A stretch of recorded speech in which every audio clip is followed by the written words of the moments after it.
Well, hello, I'm Ben. Welcome to the channel. Today we're going to talk about something that comes up for me fairly common in discussion, which is reasons that small businesses fail. I do a lot of work with entrepreneurs in small business. I've actually owned several myself and bought into several that were struggling, that were failing. And a lot of times I always tell this story in meetings that, just because you like cheeseburgers doesn't mean you should own a restaurant. In my hometown, for example, restaurants open all the time, and you drive past them 60 days later and they're not there.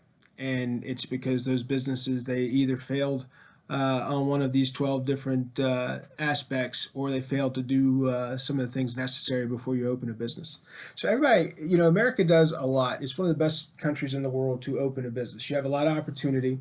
There's a bunch of tax benefits to owning a business and being self-employed if you do it properly. There's a great life that could be there, right? And we hear of the success stories like Amazon and Uber and some of these other business models. Frankly, I think the best business model out there right now is a gas station line that is popping up everywhere. Buc-ee's. They have immaculate bathrooms. They sell a ton of different types of sandwiches and coffees and candies. And man, they're knocking it out. I've stopped on those locations occasionally, and just to see, and I stand back and watch in awe, just because of the population, the number of people that come through there, and the happiness and the smiles in that place. So they are doing it right. So how did they get to that point? How do some businesses make it when others don't? When the idea is similar, Buc-ee's, that was an original idea, right? So there were gas stations in the past that had the same thought process, and what happens is ultimately these locations time out because they don't update or upgrade or keep the facilities to the level that they start out. And I imagine that Buc-ee's at some point will run through the same process, but that's what's happened in the past. But right now, that's a business that I think is doing very well. So let's talk real quick about the 12 main reasons that startups fail and what you can do about it if you're currently in a startup. So the first one is the most obvious reason: no concrete planning, right? So we've not planned the business beyond the first month or the 6 months or the first 12 months. I always say have 3 years thought out, 36 months. Try to have money there to support the majority of that. And the expectation of the business owner should be that they're not taking money out of the business for the first 36 months. If you can do that and you put everything back in, then the business sometimes will be able to sustain itself, and you should see that it can, either one, spread its wings and fly, or sink or swim. That's kind of what that looks like. But the failure to plan is the most destructive thing in front of a business, because if you don't have that planning set aside, you don't have what you're expecting set aside, you don't have concrete goals and timelines set aside, you have no direction for your business, so it will fail. The second one is limited business opportunities. So I mentioned Buc-ee's. That's a concrete location that's fixed in one place, which means people have to come there every day. They have to open their doors. They have to have their product in. They have to get that inventory in constantly, the gas and everything else included, and have to pay for all that. So that's a lot of capital that has to be set up front. So the biggest issue with that business format is that people have to get there, right? So the business opportunities for that location are limited because it's local travel and it's people that come from a great distance, but they have to end up at that point of business. Right now, online businesses are the fastest growing businesses there are. People like to work remotely as well, so those businesses are growing left and right. But the limited business opportunities is something people don't think about. They fall in love with the product, and they fall in love with the service, and they don't think about the locality or limitation of that product or service. And I'll go back to the restaurant comment I made earlier. If there's 40 restaurants in your town and you live in a small town, opening a restaurant might not be the right answer. Maybe a food truck is a better answer, because then not only can you be in your town, but you can also serve the other towns locally to you and still make that money. And that has a business plan around it too that has to be concrete, and I may touch that a little bit here later on as well. The third is lack of knowledge. Business is brutal, meaning I see a trend where when you open a business, and I'll use the restaurant example since that's what we're with, we'll keep going. Portion control, serving size, continuity of process, continuity of service, how you treat people when they come in, that all matters. Chick-fil-A does a great job with their franchisers. They make sure their franchisees or the face of the business for the first year, and I think it's now been upgraded to 2 years, where the owner of that business has to work that floor and work with that staff every single day for the first year or 2 years of that business cycle. That is part of their franchise equation. You cannot get around that. So what that does is it forces the knowledge on the franchisee of the business so they can be aware of what's happening.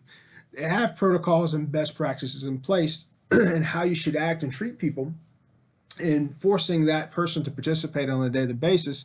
It keeps that customer feedback, which is the most valuable thing you're going to receive in business, up front and personal, so those folks know what's going on. So that's the next piece, that lack of knowledge. Here's the other thing too. If you have a lack of knowledge, you have to know one of two things. Either you have to have experts on tap that you can reach out to, or you have to have somewhere that you can get support or do those type things. Most folks don't know how to even go about that. They don't know how to reach out to someone like myself that is a consultant, can tell them what's going on. I can take a snapshot of the business. That's what I've been paid to do for decades. In professional roles outside of corporate obligations, but also in corporate roles, is to look at that and find out where the knowledge is short and then implement that. The lack of process, where you don't have a continuity of product, which means the product is the same every single time, or the continuity of service means the service is the same every single time. If you don't have those things and you're spotty, that'll kill a business because people won't know what they're going to get when they get there. Number 4 is lack of vision. So if you get hung up on one piece of the business and you're not looking ahead, and you get caught up as the owner, as the proprietor, into the minutia of the day, the drama of the team, whatever that may be, it takes your focus off of the vision and where you should be going. And the problem with the business is you may have a multiple product line, and you may have one that's a superstar and 3 that are dogs. So you have 3 products that just don't move, that you can't give away, but you have one that's stomping it. So maybe what you have to do with the vision is look at those other product lines and decide to cut those so you can reinvest in what's successful. A lot of businesses are around because of that. A lot of businesses got through hard times because of that. If you look at fishing equipment, Zebco 33, that rod and reel was a cheap rod and reel that they put into play. They mass produced them and actually pulled the whole business out of very struggling time, because the product that they were selling was very expensive and people weren't picking it up. But then when they mass produced this one item, it became the most popular that's out there and still is today. So that's just an example. There's always examples of vision and how it changed. Vision shifts matter. And in that vision, the key concept of the vision is know your customer, right? In recent months, in the last year, you can see that a lot of companies don't do that. Use Bud Light, for example. You hire somebody that was educated in a certain way at a specific point where all these factors were treated as important, but they forgot the golden rule, which is know your customer. Know your customer. If you don't know who's buying your product and you don't take care of those people, you will lose billions of dollars, as Bud Light has found out. Or if you're starting up a business, you may never get out of the gate if you don't know your customer and why they're purchasing your product, why they come back to your location, what is driving that. That's why customer feedback is the most important thing you can get. And complaints are customer feedback. You need that feedback. You need to act on that feedback and upgrade based on what that's said. Obviously, you don't want to be flippant and go back and forth, but over a set period of time, look at the feedback you get, analyze that feedback, and make a decision on where you want to move forward on that. So that lack of vision. The next piece is giving up too early. I'll go back to capital and capital investment. Businesses have opportunities today. There's always venture capitalists. There's always people out there that are willing to invest money in businesses. I'm doing that right now because you can see the growth in the opportunity that the business represents. So if you don't have the capacity to carry it yourself, a lot of people get down. They don't control their self-talk, so they're negative. They go into that capacity, and business is brutal. I mean, you'll have a rough time. People don't go out of the way to be polite or be kind. So it could be rough. Everybody has an opinion. Everybody thinks they know the best thing, and they will be giving you that information freely. And so what you get is you get a lot of noise, and ultimately that will cause people to think more negatively and give up too early. So if you're at a point with a business where you're thinking about giving up, reach out to a business consultant. Find someone that can come and take a snapshot that doesn't have an opinion either way. And there's fee consultants too, where you just pay a fee, they'll come and assess the business. And there's other consultants like myself that will assess the business and give you 3 or 4 options on what you do with the business. So you can do this, this, or this. What would you like to do? At least that way, all your effort and all your money and time invested gets reviewed before you make a final determination. So that's giving up to it. The next one is no market need.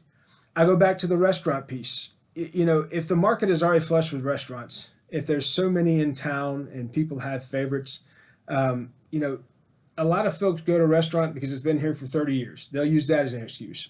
A lot of people go to franchises because the expectation is continuity of product, continuity of service. So that's why franchises, fast food locations, etc., do very well. That market need needs to be assessed when you open a business. That's why I like the food truck model, because if there's not a market need here, drive 30 miles because there's a different population there that you could serve. And if you do that on a fixed schedule, that's how you do that business to make it highly successful. I'll give an example of that. There was no market need in Dallas because there were so many trucks. I had a food truck person reach out to me, and as I was talking, I was like, you know what? I have a plant over here. If you're there every day at 11, I can guarantee you this amount of sales, etc., just because I want my guys to be back to work on time. And they would drive down the street to go to a restaurant or go to a gas station. They'd be late getting back to work, and then they get in trouble for being late, et cetera, et cetera. So by having a food truck in the parking lot, the people stayed there. It benefited my business. I even put some picnic tables out there and a new water fountain and everything that was covered and cooled. And it actually worked out great for the employees. And it was a thing that they wanted in their feedback. They said they wanted some options there locally besides just the vending machines, and I couldn't disagree with them because I got tired of the vending machines as well. So that's another piece, is there are opportunities, but the question is, are you creative enough to think about those opportunities? You may just be holistically unaware that they're available, which is why you want to reach out to a consultant if that's the case. But before you open a business, you need to understand the market need. You need to be aware of what's going on there and what's going on there. There's one building in my town that since I've lived here, and I've been here 7 years, there's been 7, so one for almost every year, 7 different restaurants in that building since I've been here. And none of them made it more than I don't think 6 months. So no market need. Next one, number 7, is they ran out of cash. So one of the worst things I see, and I see this all the time, is a family opens a business and that business employs everyone in the family. So there's no cash coming in. So to do that successfully, you should have a year or two worth of capital put into savings to support your family and to support the business if you're going to do that. But every time I see that, a restaurant opens or a small shop opens and everyone in the family works there. Everyone in the family gets a discount. The serving sizes aren't the same for the family members that are for the customers. So you're doing these things to bleed out your business. Ultimately, if there was a different business owner and it wasn't your family, that would be seen as theft because you're not respecting the product, you're not respecting the inventory, you're not respecting the process around product size and continuity. So that would be seen as theft. If your family is all working off of one business, that's all the eggs in one basket, right? So that's going to drive up the stress situation. That's going to drive up the grief around the business. You're not going to be objective to actually see what's going on. And customer complaints are bad. You don't think that they're good when people complain to tell you what you're doing wrong. So people run out of cash, and that's a big issue. A few years back, here in my town, there was a restaurant that I tried one night because we were just starving, and we happened to be next door. We went in, and it was the worst food I'd eaten in quite a while. And so I put that in a review. But when I was looking at the reviews, I actually showed it to the family member that was with me. I said, look at this. Everybody's saying this is a 5. 5 out of 5, 5 out of 5, 5 out of 5. The issue with that is it's dishonest. So you have this family that has this business and they think they're doing well, and all the feedback they're getting is 5 out of 5. And when you put a negative review, which I did, people came at me left and right. And I just kind of chuckled. I was like, guys, what's more ethical? If the product is bad and I say the product is bad, that's telling the truth. If this family is depending on this restaurant or this whatever it is for their livelihood, where people are quitting jobs to go all in on this deal, and you're telling them it's 5 out of 5 when it ain't, when it's a 1 out of 5 at best, what are you doing for that family? Are you setting them up for failure? And actually, some comments, I went back and forth a little bit that night just playing with it. And this person was going back and forth on, well, they're good people, and that's fantastic. But what you're doing is you're building them up to fail because you're telling them this is something that it's not. And business has no opinion. It's very simple. If a business doesn't like, if it's not good, if it's not a healthy business, if what you're doing is not going to be supported by customers, there's nothing you can do to hide that. It is what it is. I mean, and that's the beautiful thing about business, is that it is what it is. And to not take complaints and individually look at those complaints to address those things, you've chosen your path at that point, because customer complaints are the most valuable information you can get, because that will give you the suggestions around how to tweak the product or service to actually make people happy. When you make people happy, then they tell other people, and you get the best referral, you get the best business there is, which is referral business, where people are coming in with the expectation that it's positive. So that run out of cash situation kind of runs you into that, because it's not being honest. Number 8 is not the right team. So your teammates matter. If your people you have up front are disrespectful to your customers, whatever that may be, if it's Texas, if it's hot and they act weird because it's hot, if it's been raining for 3 days, how that team supports those customers matters. You need to assess and address the team regularly. When you're starting a business, you need to have expectations around what you want the team to do. It needs to be written down. Everybody needs to go through the same training and have typically the same viewpoint of what's expected of them as a teammate at your business. If you're not doing that, you don't hire the right team, you don't review the team and inspect how they do their job, you don't give that feedback so they can get better, then that's going to end you right there. Not the right team. Also, back to that other piece, family businesses, a lot of time when they hire all the same family, et cetera, they're hiring people that other people wouldn't hire, right? They're hiring people just because, based on relation, nepotism, etc. That is an awful way to run a business. It's a very quick way to run a business into the ground. If you want to close your doors, do that.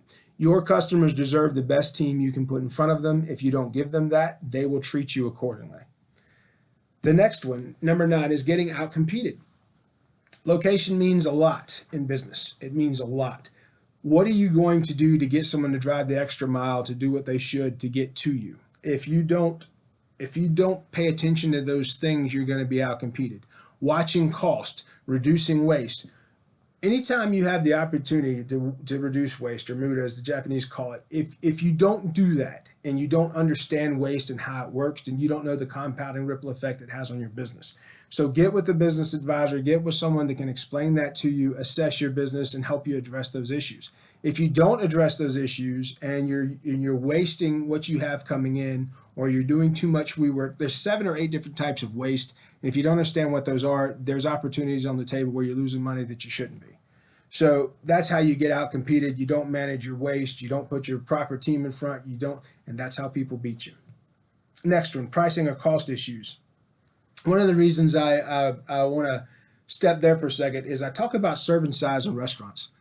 And earlier talking about waste and rework. So if you have a product that you have to touch multiple times, every time you touch it, it adds cost to the product. Whatever that cost, whatever that time spent is, it adds to the cost of the product. So pricing and cost issues, you need to look at, well, where are we getting this from a vendor? How much are we paying for labor together? What does that cost before we give it to the customer? If that is a great product and the cost is very high, you have to ask yourself reasonably, from a market competition space, is that too much to pay for this? So like where I am, where all the restaurants, a $30 hamburger is going to close a business. Nobody's going to pay $30 for a hamburger, right? Even though they may do it at some big restaurants that have tons of other lines, etc. You're going to sell that maybe once or twice to a person. They're going to be educated well, and they won't come back to that. The product price has to be a quality and a value for one point or the other, especially if you're limited in your smaller place and you don't have people that will walk through. Their airport model is the only model where people can sell a $30 hamburger and expect to stay in business, right? Because people go to airports and for some reason they'll pay $90 for a meal. It's ridiculous. All right, so that's pricing and cost issues. Serving size in restaurants is a big deal. Be the same. Have your product come out. And then just one more step off on that. A menu doesn't need 730 items. A menu should have 25 items to start. Do those items well, and then add as it goes from there. Having too many things on a menu, it means you have to hold too much inventory. You have to train people on how to process so many different things. You're just adding too many things that you can have mistakes on, or you can diminish the quality that you're giving, and that's going to impact your business. Number 11 is your product is not user-friendly. A lot of times in construction products, softwares, things of that nature, there are a lot of them that come up and just go away because the product's not user-friendly.